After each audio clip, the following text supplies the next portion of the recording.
पवारांनी काही शब्द दिले साहेबांनी तुम्हाला असं देखील कळते काय शब्द दिले आणि काय लेखाजोखा मांडला? आमचे श्रद्धास्थान आदरणीय पवारसाहेब हे निश्चितच पुरोगामी चळवळीला बळ देणारे नेते म्हणून या राज्यात या देशामध्ये ओळखले जातात.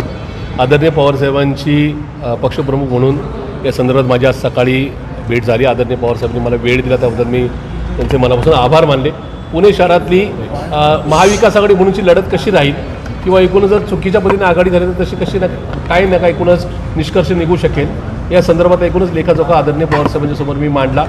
साहेबांनी त्यासाठी खूप सारा वेळ दिला. या सगळ्या चर्चा झाल्यानंतर आदरणीय पवारसाहेबांनी एक गोष्ट क्लिअर केली आहे की पुणे शहरामध्ये आणि राज्यामध्ये आम्ही महाविकास आघाडी म्हणूनच निवडणुका लढवणार आहोत. माझ्या एकूणच माझ्याबरोबरच्या झाल्याच्या चर्चेनंतर आदरणीय पवारसाहेबांनी प्रांताध्यक्ष मान्य शशिकांतजी शिंदेसाहेब यांना कॉलवरून योग्य त्या संदर्भातल्या सूचना सांगितल्यात. त्याचबरोबर मान्य शशिकांत शिंदेसाहेबांची माझी चर्चा त्यांनी ऐकून घेतली आणि मान्य शशिकांत शिंदेसाहेबांनी या संदर्भात स्थानिक युनिट किंवा एकूणच पुणे शहरातला एकूणच नका पक्षाची कार्यकारिणी यांनी जे मत व्यक्त केले त्याप्रमाणे महाविकास आघाडीचा निर्णय घ्यावा अशाच प्रकारच्या त्या ठिकाणी त्यांना स्पष्ट संदेश दिलेला आहे. आणि मान्य शशिकांत शिंदेसाहेब हे सुद्धा महाविकास आघाडीच्या विचाराचेच आहेत.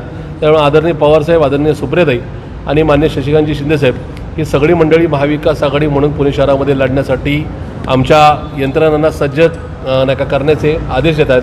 ही निश्चित स्वागतार्ह आणि आनंदाची बाब आहे. म्हणजे त्यातलेच काही लोक अजूनही प्रयत्नशील आहेत की त्यांचं म्हणणं आहे की नाही दोन्ही राष्ट्रवादी एकत्र झाले पाहिजे तर आपण निवडून येऊ वगैरे अजूनही प्रयत्न करत असे की आदरणीय पवारसाहेबांच्या राष्ट्रवादीचं घर मोठं आहे.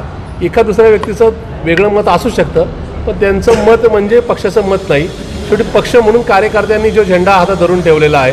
पक्षाचे सिनियरसुद्धा खूप सारी मंडळी आहेत जे महाविकास आघाडीचे म्हणजे काँग्रेस त्याचबरोबर शिवसेना उद्धव बाळासाहेब ठाकरे पक्षाला बरोबर घेऊन जाण्याचे विचाराचे आहेत. आणि त्याच्यामुळे ह्या सगळ्यांचे ज्यांची काही मतं आहेत ती सुद्धा आदरणीय पवारसाहेबांच्या समोर मी ठेवली. पण त्याहीपेक्षा कार्यकर्त्यांची जी नाही का मतं आहेत जे इच्छुक उमेदवार आहेत किंवा ज्यांनी मागच्या काळामध्ये आंदोलनं बैठकांच्या माध्यमातून पक्ष जिवंत ठेवला अशा कार्यकर्त्यांची मतं व्यक्त केली. पवारसाहेबांचा किंवा पार्टीचा वेगळा विचार नाही. आदरणीय पवारसाहेबांनी इथं आपण महाविकास आघाडी म्हणून जावं अशा प्रकारचे स्पष्ट सूचना माझ्यासारख्या कार्यकर्त्याला केलेल्या आहेत.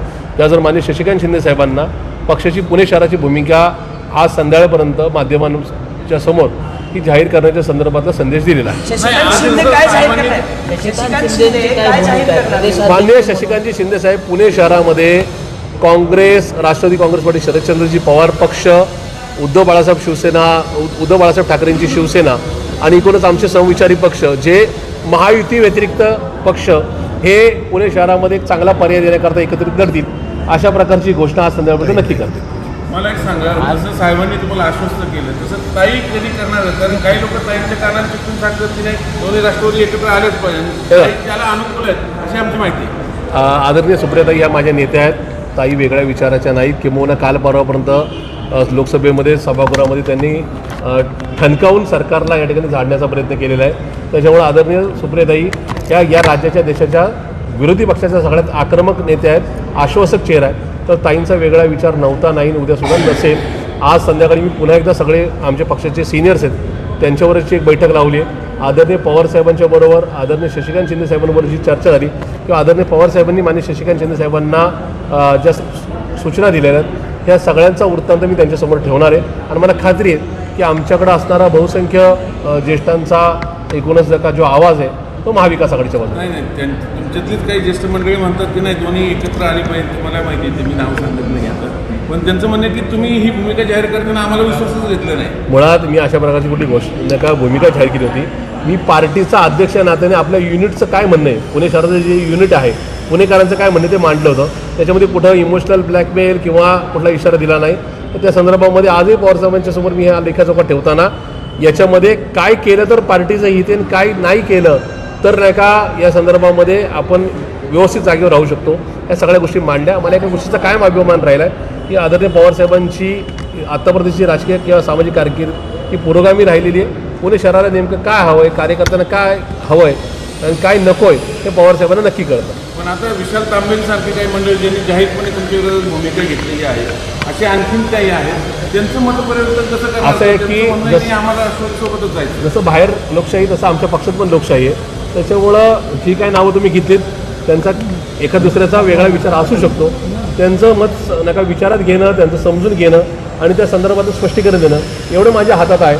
आदरणीय पवारसाहेबांच्या किंवा आदरणीय सुप्रियाताईंच्या आणि प्रांताध्यक्ष म्हणून आदरणीय शशिकांत शिंदे साहेबांच्या शब्दाच्या बाहेर कोणी जाणार नाही याची मला खात्री आहे. नाही, असं काही पर्याय भविष्यात निघू शकतं का? तुम्ही मधुया म्हणून राहणार, पण काही लोकांची गरज म्हणून, तिथली स्थानिक गरज म्हणून ते दादांसोबत जाऊ शकतात, तर त्यांना तो पर्याय खुला करून दिला जाईल का? असं होणार नाही आणि आता असं सांगणं हे सुद्धा घाई गडबडीचं ठरेल. मला खात्री आहे की शेवटी ज्यांची तुम्ही नावं घेतात त्यांनी सुद्धा सभागृहामध्ये काही वर्ष काढलेली आहेत. त्यांचा अनुभवसुद्धा आम्हाला हवा आहे. त्यांना बरोबर घेऊनच आम्ही नका जाऊ.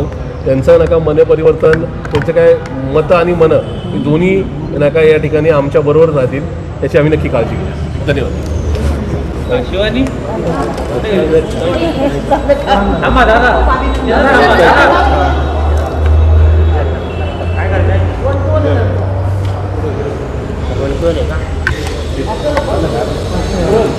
दोन्ही राष्ट्रवादी एकत्र आले.